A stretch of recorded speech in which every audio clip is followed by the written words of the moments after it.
নমস্কাৰ অসমবাসী, মোৰ নাম আশ্ৰফ আহমেদ আৰু মই এটা সিৰিজ লৈ আহিছোঁ য'ত মই APSC CSET যেটো জুলাই 5ত হৈ গ'ল সেইটোৰ মানে এটাকে মেণ্টেল এবিলিটি আৰু ৰিজনিঙৰ এটাকে কুৱেশ্যনছ আমি সলভ কৰিম যেটো মানে এক্সাম হলত মানে কেনেকৈ আমি সলভ কৰিলোঁ হয় তেনেকা ষ্ট্ৰেটেজিকেলি আমি ফলো কৰিম যাতে আমাৰ বেছি টাইমো ৱেষ্ট নহয় আৰু মানে বুজি পাওঁ যে এক্সাম হলৰ মানে কুৱেশ্যনছটো লজিকটো কেনেকৈ ক্ৰেক কৰে এক্সাম হলত বহি কিনে।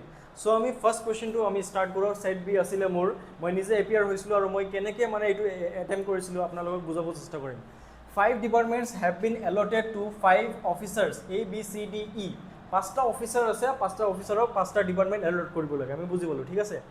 আমি এতিয়া মানে APSC কুৱেশ্যনছ কেইটা মানে যেটো ৰিজনিং হয় মেইনলি আপোনালোকে অপশ্যনছ কেইটা চাই কিনে ট্ৰাই কৰিব ফাৰ্ষ্টত কণ্ডিশ্যনছৰ লগত মিলাই কিনে যদি সলভ হয় তেনেহ'লে ডাইৰেক্টলি ইমিডিয়েট সলভ হৈ যাব আৰু যদি নহয় তেনেহ'লে অলপমান ইলাবৰেট কৰিব লাগে। যদি আপোনালোকৰ সময় আছে, সময় থাকে তেনেহ'লে আপোনালোকে এইটো ভালকৈ মানে এটেম্প্ট কৰিব পাৰিব আৰু যদি বেছি সময় নাই আৰু যদি জলদি নহয় তেনেহ'লে স্কিপ মাৰি দিব, এইটো অসুবিধা নাই। কিন্তু আমি এইটো অপশ্যনছৰ পৰা কণ্ডিশ্যনছ মিলাই কিনে চাম যে কেনেকৈ মানে এইটো মানে কাৰেক্ট হয়নে নাই। আমি ডাইৰেক্টলি চেষ্টা কৰিম যে মানে বিনা পেন মানে বহাই কিনে আমি এইটো সলভ কৰিব পাৰোঁনে নাই আৰু যদি নোৱাৰোঁ তেনেহ'লে টাইম থাকিলে আমি ভালকৈ সলভ কৰিব চেষ্টা কৰিম, ঠিক আছে।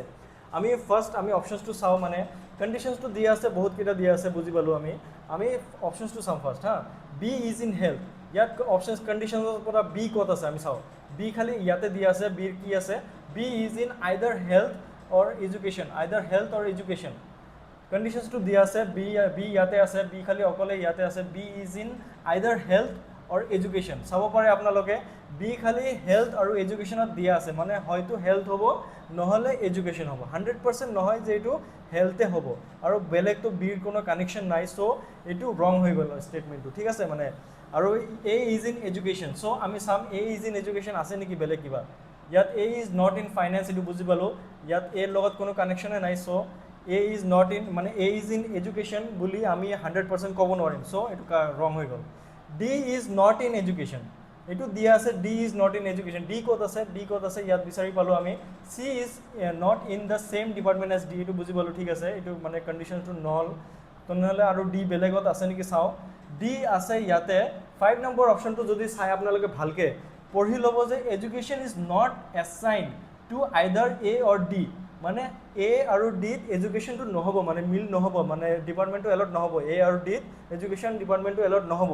চ' অপশ্যনটো চাওক আপোনালোকে, D is not in education, so' directly আমাৰ এইটো অপশ্যনৰ লগত এইটো মেটচ হৈ গ'ল, চ' এনচাৰটো কাৰেক্ট হৈ গ'ল।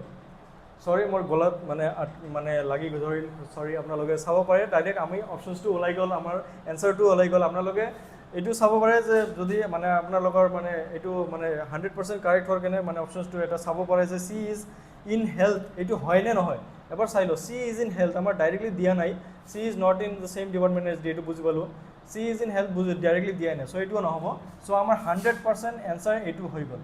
চ' ডাইৰেক্টলি আপোনালোকে চাব পাৰে যে কণ্ডিশ্যনছটো মানে ভালকৈ এটাকে লিখি কিনে বুজি কিনে এইবোৰ কৰাতকৈ অপশ্যনছ কেইটা মিলাই কিনে চাই কিনে যদি কৰোঁ আমি তেনেহ'লে বহুত আমাৰ সময় মানে বাচি যাব আৰু বহুত মানে ফাষ্ট আমি এটাকে কুৱেশ্যন সলভ কৰিব পাৰিম। চ' আপোনালোকে এনেকৈ যদি ট্ৰিক্স আৰু মানে এক্সাম হলত ষ্ট্ৰেটেজি, ট্ৰিক্স নহয় মানে এক্সাম হলত ষ্ট্ৰেটেজিকেলি কেনেকৈ আমি এটেম্প্ট কৰিব পাৰোঁ আৰু ভাল মাৰ্কছ আমি মানে যদি লৈ আহিব খোজোঁ তেনেহ'লে এনেকৈ এটেম্প্ট কৰিলে বহুত আমাৰ মাৰ্কছটো বাঢ়ি যায়। Thank U.